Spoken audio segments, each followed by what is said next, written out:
ಈ ವಿಡಿಯೋದಲ್ಲಿ ನಾವು ಫೀಮೇಲ್ ರಿಪ್ರೊಡಕ್ಟಿವ್ ಸಿಸ್ಟಮನ್ನು ಡಿಸ್ಕಸ್ ಮಾಡ್ತಾ ಇದ್ದೀವಿ. ಸೊ ಫೀಮೇಲ್ ರಿಪ್ರೊಡಕ್ಟಿವ್ ಸಿಸ್ಟಮಲ್ಲಿ ಏನೇನು ಪಾರ್ಟ್ಸ್ ಇರುತ್ತೆ? A pair of ovaries, accessory ducts, external genitalia ಮತ್ತು ಲಾಸ್ಟಲ್ಲಿ ಮ್ಯಾಮರಿ ಗ್ಲ್ಯಾಂಡ್ಸ್. ಈ ಡೈಗ್ರಾಮ್ ನಿಮಗೆ 5 ಮಾರ್ಕ್ಸಲ್ಲಿ ಕೇಳ್ತಾರೆ. Important question.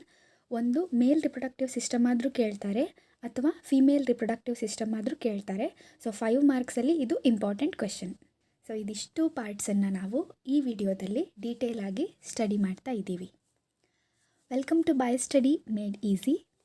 ನಾವು ಹ್ಯೂಮನ್ ರಿಪ್ರೊಡಕ್ಷನ್ ಸೆಕೆಂಡ್ PUCಯ 3ನೇ ಚಾಪ್ಟರನ್ನು ಶುರು ಮಾಡಿದ್ವಿ. ಸೊ ಈಗಾಗಲೇ ನಾವು ಮೇಲ್ ರಿಪ್ರೊಡಕ್ಟಿವ್ ಸಿಸ್ಟಮನ್ನು ಕಂಪ್ಲೀಟ್ ಮಾಡಿದ್ದೀವಿ.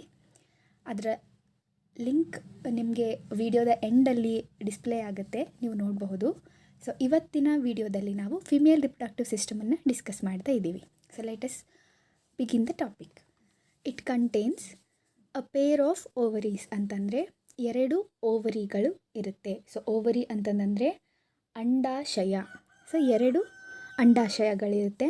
ನಂತರ ಆಕ್ಸೆಸರಿ ಡಕ್ಟ್ಸ್ ಅಂದರೆ ಈ ಓವಮ್ ಏನು ಪ್ರೊಡ್ಯೂಸ್ ಆಗಿರುತ್ತಲ್ಲ ಓವರಿನಲ್ಲಿ, ಅದನ್ನು ತೊಗೊಂಡು ಹೋಗುವಂತಹ ಟ್ಯೂಬ್ಗಳು. ಸೊ ಮೇಲ್ ರಿಪ್ರೊಡಕ್ಟಿವ್ ಸಿಸ್ಟಮಲ್ಲಿ ಹೇಗೆ ಆಕ್ಸೆಸರಿ ಡಕ್ಟ್ಸ್ಗಳಿತ್ತು, ಯಾವ ಥರ ಕೆಲಸ ಮಾಡ್ತಿತ್ತು, ಇಲ್ಲೂ ಕೂಡ ಹಾಗೆ. ನಂತರ ಎಕ್ಸ್ಟರ್ನಲ್ ಜೆನೈಟೇಲಿಯಾ. ಸೊ ಲಾಸ್ಟಲ್ಲಿ ಮ್ಯಾಮರಿ ಗ್ಲ್ಯಾಂಡ್ಸ್. ಸೊ ಇದಿಷ್ಟನ್ನು ನಾವು ಇನ್ ಡೀಟೇಲ್ ಆಗಿ ಇವಾಗ ಸ್ಟಡಿ ಮಾಡೋಣ. ಓವರಿ ಅಥವಾ ಅಂಡಾಶಯ. ಸೊ ಓವರಿ ಏನಂತಂದರೆ ಇದು ಪ್ರೈಮರಿ ಫೀಮೇಲ್ ಸೆಕ್ಸ್ ಆರ್ಗನ್. ಅಲ್ಲಿ ಹೇಗೆ ಮೇಲ್ ರಿಪ್ರೊಡಕ್ಟಿವ್ ಸಿಸ್ಟಮಲ್ಲಿ ಟೆಸ್ಟಿಸ್ ಪ್ರೈಮರಿ ಮೇಲ್ ಸೆಕ್ಸ್ ಆರ್ಗನ್, ಯಾಕಂತಂದರೆ ಅಲ್ಲಿ ಸ್ಪರ್ಮ್ಸ್ಗಳ ಪ್ರೊಡಕ್ಷನ್ ಆಗ್ತಾಯಿತ್ತು. ಸೊ ಇಲ್ಲಿ ಓವಮ್ನ ಪ್ರೊಡಕ್ಷನ್ ಆಗುತ್ತೆ, ಅಂದರೆ ಜೆನೆಸಿಸ್ ಆಗುತ್ತೆ. ಲೊಕೇಶನ್ ನೋಡೋದಾದರೆ ಓವರಿದು ಎಲ್ಲಿರುತ್ತೆ ಅಂತಂದರೆ it is present in lower abdomen ಅಂತಂದರೆ ಕೆಳ ಹೊಟ್ಟೆ ಭಾಗದಲ್ಲಿ ಇರುತ್ತೆ ಓವರೀಸ್.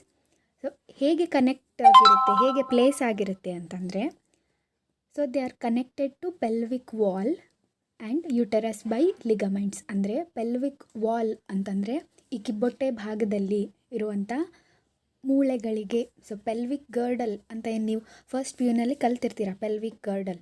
ಸೊ ಈ ಬೋನ್ಸಿಗೆ ಅಟ್ಯಾಚ್ ಆಗಿರುತ್ತೆ, ಅದ್ರ ವಾಲ್ಗೆ, ಮತ್ತು ಯುಟೆರಸ್ಸಿಗೆ ಅಟ್ಯಾಚ್ ಆಗಿರುತ್ತೆ. ಸೊ ಯುಟೆರಸ್ ಅಂತಂದರೆ ಗರ್ಭಕೋಶ. ಸೊ ಇಲ್ಲಿ ಏನು ವಿ ಶೇಪಲ್ಲಿ ಕಾಣ್ತಾ ಇದೆಯಲ್ಲ, ಸೊ ಅದು ಗರ್ಭಕೋಶ. ಸೊ ಎರಡಕ್ಕೂ ನೋಡಿ ಅಟ್ಯಾಚ್ ಆಗಿದೆ ಅದು ಥ್ರೂ ಲಿಗಮೆಂಟ್ಸ್. ಲಿಗಮೆಂಟ್ಸ್ಗಳ ಮೂಲಕ ಅದು ಕನೆಕ್ಟ್ ಆಗಿರುತ್ತೆ.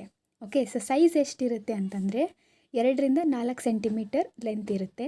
ಫಂಕ್ಷನ್ ಏನು ಅಂತಂದರೆ ನಾನು ಆಗಲೇ ಹೇಳಿದ ಹಾಗೆ it is primary female sex organ. So ಇದರ ಕೆಲಸ ಏನು?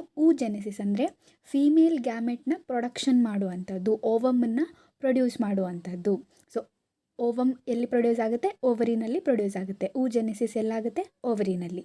ಇನ್ನು ನೆಕ್ಸ್ಟ್ ಇನ್ನೊಂದು ಫಂಕ್ಷನ್ ಏನು ಅಂತಂದರೆ ಸ್ಟೆರಾಯ್ಡ್ ಹಾರ್ಮೋನ್ಗಳನ್ನು ಪ್ರೊಡ್ಯೂಸ್ ಮಾಡುವಂಥದ್ದು. ಅಂತಂದರೆ ಫೀಮೇಲ್ ಹಾರ್ಮೋನ್ಸ್ಗಳು, ಈಸ್ಟ್ರೋಜನ್, ಪ್ರೊಜೆಸ್ಟ್ರಾನ್, ಸೊ ಈ ಥರ ಎಲ್ಲ ಹಾರ್ಮೋನ್ಸ್ಗಳು ಫೀಮೇಲ್ಸಲ್ಲಿ ಪ್ರೊಡ್ಯೂಸ್ ಆಗುವಂಥ ಹಾರ್ಮೋನ್ಗಳನ್ನೆಲ್ಲ ಈ ಓವರಿಯಿಂದ ಪ್ರೊಡ್ಯೂಸ್ ಆಗುತ್ತೆ.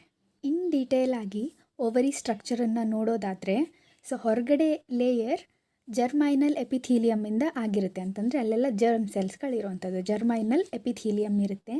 ನಂತರ ಸ್ಟ್ರೋಮಾ. ಸೊ ಒಳಗಡೆ ಇರೋದನ್ನೆಲ್ಲ ನಾವು ಸ್ಟ್ರೋಮಾ ಅಂತೀವಿ. ಸೊ ಈ ಸ್ಟ್ರೋಮಾ ಕೂಡ ಡಿವೈಡ್ ಆಗಿರುತ್ತೆ. ಸೊ ಔಟರ್ ಅಂತಂದರೆ ಬೌಂಡ್ರಿಗಿರೋದೆಲ್ಲದು ಕಾರ್ಟೆಕ್ಸ್ ಅಂತ ಕರಿತೀವಿ. ಸೊ ಅಲ್ಲೆಲ್ಲ ನಮಗೆ ಫಾಲಿಕಲ್ಗಳು ಕಾಣಿಸುತ್ತೆ.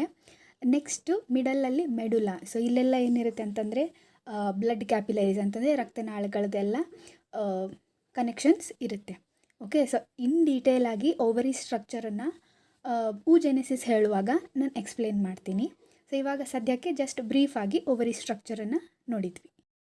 ನೆಕ್ಸ್ಟ್ ಆಕ್ಸೆಸರಿ ಡಕ್ಟ್ಸ್ ಅಂತಂದರೆ ಈ ಓವರಿನಲ್ಲಿ ಏನು ಪ್ರೊಡ್ಯೂಸ್ ಆಗಿರುತ್ತಲ್ಲ ಎಗ್ ಅಥವಾ ಓವಮ್, ಈ ಓವಮನ್ನು ಕ್ಯಾರಿ ಮಾಡುವಂಥದ್ದು, ಅಂದರೆ ತೊಗೊಂಡು ಹೋಗುವಂಥ ನಾಳಗಳು, ಅವಕ್ಕೆಲ್ಲ ನಾವು ಆಕ್ಸೆಸರಿ ಡಕ್ಟ್ಸ್ ಅಂತ ಕರಿತೀವಿ. ಸೊ ಏನೇನು ಇರುತ್ತೆ ಆಕ್ಸೆಸರಿ ಡಕ್ಟ್ಸ್ ಅಂತಂದರೆ ಫೆಲೋಪಿಯನ್ ಟ್ಯೂಬ್ಸ್, 2 ಫೆಲೋಪಿಯನ್ ಟ್ಯೂಬ್ ಇದೆ.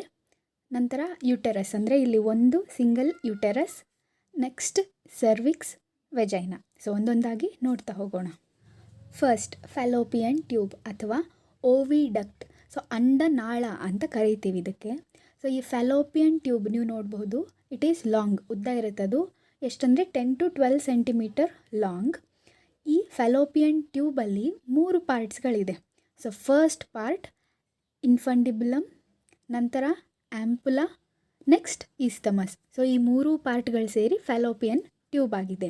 ಸೊ ಫಸ್ಟ್ ಇನ್ಫಂಡಿಬುಲಮ್ನಲ್ಲಿ ನೀವಿಲ್ಲಿ ಫಿಂಗರ್ ಲೈಕ್ ಪ್ರೊಜೆಕ್ಷನ್ಸನ್ನು ಕಾಣಬಹುದು, ಅಂದರೆ ಬೆರಳುಗಳ ರೀತಿ ಕಾಣಿಸ್ತಾ ಇದೆಯಲ್ಲ, ಸೊ ಆ ಸ್ಟ್ರಕ್ಚರು ಫಿಂಬ್ರಿಯೆ.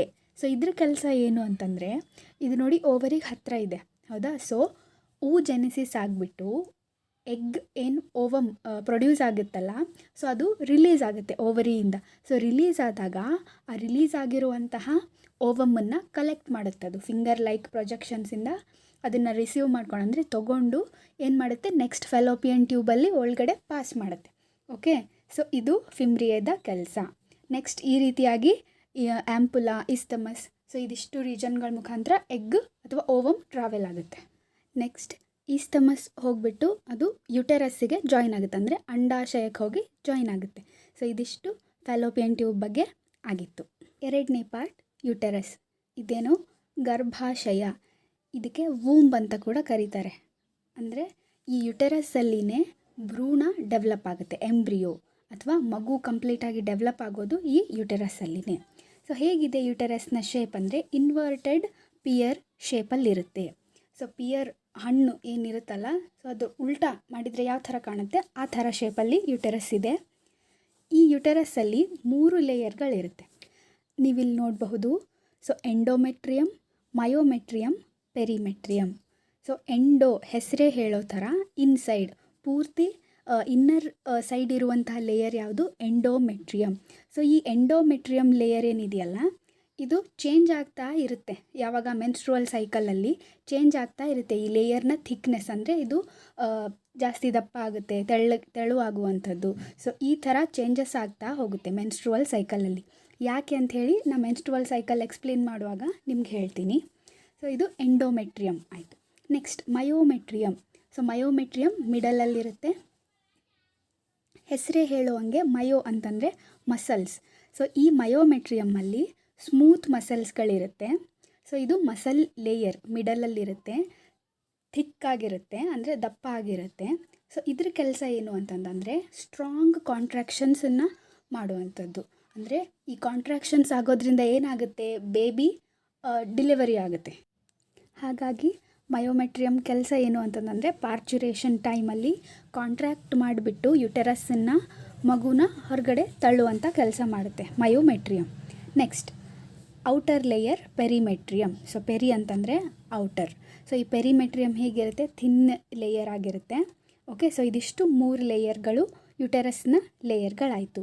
ಇನ್ನು ನೆಕ್ಸ್ಟ್ ನಾವು ನೋಡೋ ಪಾರ್ಟ್ಸ್ಗಳು ಸರ್ವಿಕ್ಸ್ ಮತ್ತು ವೆಜೈನಾ. ಸೊ ಈ ಸರ್ವಿಕ್ಸ್ನ ಮಿಡಲಲ್ಲಿ ಏನು ನಮಗೆ ಜಾಗ ಕಾಣ್ತಿದೆಯಲ್ಲ, that is cervical canal. So ಈ ಸರ್ವೈಕಲ್ ಕೆನಾಲ್ ಜೊತೆಗೆ ವೆಜೈನಾ ಎರಡೂ ಸೇರ್ಕೊಂಡ್ಬಿಟ್ಟು ಬರ್ತ್ ಕೆನಾಲನ್ನು ಫಾರ್ಮ್ ಮಾಡುತ್ತೆ. ಅಂತಂದರೆ ಮಗು ಹೊರಗಡೆ ಬರುವಂತಹ ದಾರಿ ಅದು. ಓಕೆ, ಸೊ ಡೆಲಿವರಿ ಟೈಮಲ್ಲಿ ದಟ್ ಈಸ್ ಬರ್ತ್ ಕೆನಾಲ್ ಅಂತ ಕರಿತೀವಿ.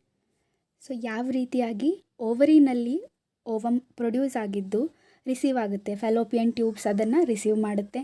ನಂತರ ಫೆಲೋಪಿಯನ್ ಟ್ಯೂಬಲ್ಲೇ ಫರ್ಟಿಲೈಸೇಷನ್ ಆಗುತ್ತೆ, ಅಂತಂದರೆ ಯೂನಿಯನ್ ಆಫ್ ಸ್ಪರ್ಮ್ ಮತ್ತು ಎಗ್ ಆಗಿಬಿಟ್ಟು ನಂತರ ಅದು ಡಿವಿಷನ್ ಆಗ್ತಾ ಆಗ್ತಾ ಸೆಲ್ ಡಿವಿಷನ್ ಆಗ್ತಾ ಆಗ್ತಾ ಏನಾಗುತ್ತೆ, ಬಂದು ಯುಟೆರಸ್ಸಿಗೆ ಅಟ್ಯಾಚ್ ಆಗುತ್ತೆ. ಅಟ್ಯಾಚ್ ಆಗಿ ಯುಟೆರಸ್ಸಲ್ಲಿ ಆ ಭ್ರೂಣದ ಡೆವಲಪ್ಮೆಂಟ್ ಆಗುತ್ತೆ, ಎಂಬ್ರಿಯೋದು. ಓಕೆ, ನಂತರ ಅದು ಮಗುವಾಗಿ ಡೆವಲಪ್ ಆಗಿಬಿಟ್ಟು ಈ ಸರ್ವೈಕಲ್ ಕೆನಾಲ್ ಮತ್ತು vagina that is birth canal ಮುಖಾಂತರ ಹೊರಗಡೆ ಬರುತ್ತೆ. ಸೊ ಇದಿಷ್ಟು ಏನು ಈ ಆಕ್ಸೆಸರಿ ಡಕ್ಟ್ಸ್ ಮತ್ತು ಓವರಿ ಬಗ್ಗೆ ಆಗಿತ್ತು. ಸೊ ಇವಾಗ ಎಕ್ಸ್ಟರ್ನಲ್ ಜೆನೈಟೇಲಿಯಾ ಬಗ್ಗೆ ನೋಡೋಣ. ಎಕ್ಸ್ಟರ್ನಲ್ ಜೆನೈಟೇಲಿಯಾದ ಪೊಸಿಷನ್ ನೋಡೋದಾದರೆ ಇಲ್ಲಿ ವೆಜೈನಾ ಎಂಡ್ ಆಗಿದೆ. ಸೊ ವೆಜೈನಾದ ಎಂಡ್ ನಂತರ ಅಲ್ಲಿರುವಂಥ part that is external genitalia. So ಏನೇನು ಪಾರ್ಟ್ಸ್ ಇದೆ ಎಕ್ಸ್ಟರ್ನಲ್ ಜೆನೈಟೇಲಿಯಾದಲ್ಲಿ? First part mons pubis. So mons pubis ಅನ್ನುವಂಥದ್ದು ಇದು ಕುಷನ್ ಆಫ್ ಫ್ಯಾಟ್ ಟಿಶ್ಯೂ, ಅಂತಂದರೆ ಫ್ಯಾಟ್ ಟಿಶ್ಯೂನ ಲೇಯರ್ ಇರುತ್ತೆ ಅಲ್ಲಿ ಕುಷನ್ ಥರ. ಸೊ ಇದರಲ್ಲಿ ಪ್ಯೂಬಿಕ್ ಹೇರ್ಗಳಿರುತ್ತೆ, ಸೊ ಮೇಲಿನ ಪೋರ್ಷನಲ್ಲಿ. ನೆಕ್ಸ್ಟ್ ಲೇಬಿಯಾ ಮೇಜೋರಾ. ಸೊ ಇದು ಕೂಡ ಫೋಲ್ಡ್ ಆಫ್ ಟಿಶ್ಯೂ, ಅಂತಂದರೆ ಟಿಶ್ಯೂಗಳ ಫೋಲ್ಡ್ ಇರುತ್ತೆ. ಸೊ ಇದು ವೆಜೈನಾ. ಸೊ ಇಲ್ಲಿ ವೆಜೈನಾದ ಓಪನಿಂಗ್ ಇದೆ. ಸೊ ಇದರ ಸುತ್ತಲೂ ಲೇಬಿಯಾ ಮೇಜೋರಾ ಅಂತಂದರೆ ಥಿಕ್ ಫೋಲ್ಡ್ ಆಫ್ ಟಿಶ್ಯೂ ಇರುತ್ತೆ. ನೆಕ್ಸ್ಟ್ ಲೇಬಿಯಾ ಮೈನೋರಾ. ಸೊ ಇದು ಲೇಬಿಯಾ ಮೇಜೋರಾದ ಕೆಳಗಡೆ ಇರುವಂಥದ್ದು ಲೇಬಿಯಾ ಮೈನೋರಾ. ಸೊ ಮೇಜೋರಾ ಅಂತಂದರೆ ಅದು ಸ್ವಲ್ಪ ದೊಡ್ಡ ಫೋಲ್ಡ್ ಇರುತ್ತೆ ಟಿಶ್ಯೂದು. ಮೈನೋರಾ ಅಂತಂದರೆ ಚಿಕ್ಕ ಫೋಲ್ಡ್ ಇರುತ್ತೆ, ಲೇಬಿಯಾ ಮೈನೋರಾ. ಸೊ ಇದೆರಡು ಏನು ಮಾಡುತ್ತೆ, ವೆಜೈನಲ್ ಓಪನಿಂಗನ್ನು ಕವರ್ ಮಾಡುವ. Next part hymen. So hymen ಅನ್ನುವಂಥದ್ದು it is a partial covering membrane of vagina. ಅಂದರೆ ವೆಜೈನಾವನ್ನು ಪಾರ್ಷಿಯಲ್ಲಾಗಿ ಅಂದರೆ ಕಂಪ್ಲೀಟಾಗಿ ಕವರ್ ಮಾಡೋದಿಲ್ಲ, ತುಂಬ ತೆಳುವಿನ ಲೇಯರ್ ಇರುತ್ತೆ, ಮೆಂಬ್ರೇನ್ ಥರ ಸ್ಟ್ರಕ್ಚರ್ ಇರುತ್ತೆ. ಸೊ ಅದನ್ನು ನಾವು ಹೈಮನ್ ಅಂತ ಕರಿತೀವಿ. Next clitoris. ಸೊ ಕ್ಲೈಟೋರಿಸ್ ಅನ್ನುವಂತಹದ್ದು ಫಿಂಗರ್ ಲೈಕ್ ಪ್ರೊಜೆಕ್ಷನ್. ಅದು ಅಂದರೆ ಚಿಕ್ಕ ಫಿಂಗರ್ ಥರ ಒಂದು ಪ್ರೊಜೆಕ್ಷನ್ ಇರುತ್ತೆ. ಅದು ಈ ಲೇಬಿಯಾ ಮೈನೋರಾ ಫೋಲ್ಡ್ಗಳೇನಿರುತ್ತಲ್ಲ, ಸೊ ಆ ಫೋಲ್ಡಿನ ಜಂಕ್ಷನ್ನಲ್ಲಿ ಮಿಡಲಲ್ಲಿ ಈ ಕ್ಲೈಟೋರಿಸ್ ಇರುತ್ತೆ. ಇನ್ನು ಈ ಹೈಮನ್ ಏನಿದೆಯಲ್ಲ, ಥಿನ್ ಲೇಯರ್ ಏನಿರುತ್ತಲ್ಲ ವೆಜೈನಾಗೆ, ಕನ್ನಡದಲ್ಲಿ ಕನ್ಯಾಪೊರೆ ಅಂತ ಕರೀತಾರೆ. ಸೊ ಈ ಲೇಯರ್ ಯಾವುದೇ ಸ್ಟ್ರೇನಸ್ ಆ್ಯಕ್ಟಿವಿಟಿ ಅಂತಂದರೆ ಲೈಕ್ ಇವಾಗ ಎಕ್ಸಸೈಸ್ ಮಾಡುವಾಗ, ಹಾರ್ಸ್ ರೈಡಿಂಗ್ ಈ ಥರದ್ದೆಲ್ಲ ಎಕ್ಸಸೈಸ್ ಮಾಡುವಾಗ ಅದು ಟಿಯರ್ ಆಗುವಂಥ ಚಾನ್ಸಸ್ ಇರುತ್ತೆ, ಅಂತಂದರೆ ಹರಿದು ಹೋಗಿರುವಂಥ ಚಾನ್ಸಸ್ ಇರುತ್ತೆ. ಅಥವಾ ಮೊದಲನೇ ಸರ್ತಿ ಸೆಕ್ಷುವಲ್ ಇಂಟರ್ಕೋರ್ಸ್ ಅಥವಾ ಲೈಂಗಿಕ ಕ್ರಿಯೆ ಆದಾಗ, ಸೊ ಆವಾಗಲೂ ಕೂಡ ಹೈಮನ್ ಒಂದು ವೇಳೆ ಪ್ರೆಸೆಂಟ್ ಇತ್ತು ಅಂತಂದರೆ ಅದು ಟಿಯರ್ ಆಗಬಹುದು, ಆಗಲಿಕ್ಕಿಲ್ಲ. ಸೊ ಹಾಗಾಗಿ ಈ ಹೈಮನ್ನಿನ ಪ್ರೆಸೆನ್ಸ್ ಅಂತಂದರೆ ಹೈಮನ್ ಇರೋದು ಇಲ್ಲದೆ ಇರೋದು ವರ್ಜಿನಿಟಿಯನ್ನು ವ್ಯಾಖ್ಯಾನಿಸೋದಿಲ್ಲ, ಅಂದರೆ ಡಿಫೈನ್ ಮಾಡೋದಿಲ್ಲ. ಓಕೆ, ಸೊ ಇದು ಹೈಮನ್ ಬಗ್ಗೆ ಆಗಿತ್ತು. ಸೊ ಇದಿಷ್ಟು ಎಕ್ಸ್ಟರ್ನಲ್ ಜೆನೈಟೇಲಿಯಾದ ಬಗ್ಗೆ ಆಗಿತ್ತು. ನೆಕ್ಸ್ಟ್ ನಾವು ಮ್ಯಾಮರಿ ಗ್ಲ್ಯಾಂಡ್ಸ್ ಬಗ್ಗೆ ತಿಳ್ಕೊಳ್ಳೋಣ. ಸೊ ಮ್ಯಾಮರಿ ಗ್ಲ್ಯಾಂಡ್ಸ್ ಸ್ತನಗಳು ಕನ್ನಡದಲ್ಲಿ. ಸೊ ಈ ಮ್ಯಾಮರಿ ಗ್ಲ್ಯಾಂಡ್ಸ್ ಅಥವಾ ಬ್ರೆಸ್ಟ್ ಅಂತ ಏನು ಕರಿತೀವಿ, ಸೊ ಇದು 2 ಪಾರ್ಟಿಂದ ಆಗಿರುತ್ತೆ. ಒಂದು ಗ್ಲ್ಯಾಂಡ್ಯುಲರ್ ಟಿಶ್ಯೂ, ಇನ್ನೊಂದು ಫ್ಯಾಟ್ ಟಿಶ್ಯೂ. ಓಕೆ, ಸೊ ಈ ಮ್ಯಾಮರಿ ಗ್ಲ್ಯಾಂಡ್ಸ್ಗಳು ಹಿಂದೆ ಸಪೋರ್ಟ್ ಯಾವುದಿರುತ್ತೆ ಅದಕ್ಕೆಂದರೆ ಮಸಲ್ಸ್ ಆಫ್ ರಿಬ್, ಅಂತಂದರೆ ಈ ಪೆಕ್ಟೊರಾಲಿಸ್ ಮೇಜರ್ ಮಸಲ್ ಏನಿದೆಯಲ್ಲ, ಸೊ ಆ ಮಸಲ್ ಮೇಲೆ ಈ ಮ್ಯಾಮರಿ ಗ್ಲ್ಯಾಂಡ್ಸ್ಗಳು ಗ್ರೋ ಆಗಿರುತ್ತೆ. ಸ್ಟ್ರಕ್ಚರ್ ನೋಡೋದಾದರೆ ಮ್ಯಾಮರಿ ಗ್ಲ್ಯಾಂಡ್ಸ್ದು, ಸೊ ಈ ಗ್ಲ್ಯಾಂಡ್ಯುಲರ್ ಟಿಶ್ಯೂ ಏನಿರುತ್ತಲ್ಲ, ಸೊ ಇದು 50 to 20 ಮ್ಯಾಮರಿ ಲೋಬ್ಸ್ ಆಗಿ ಇರುತ್ತೆ.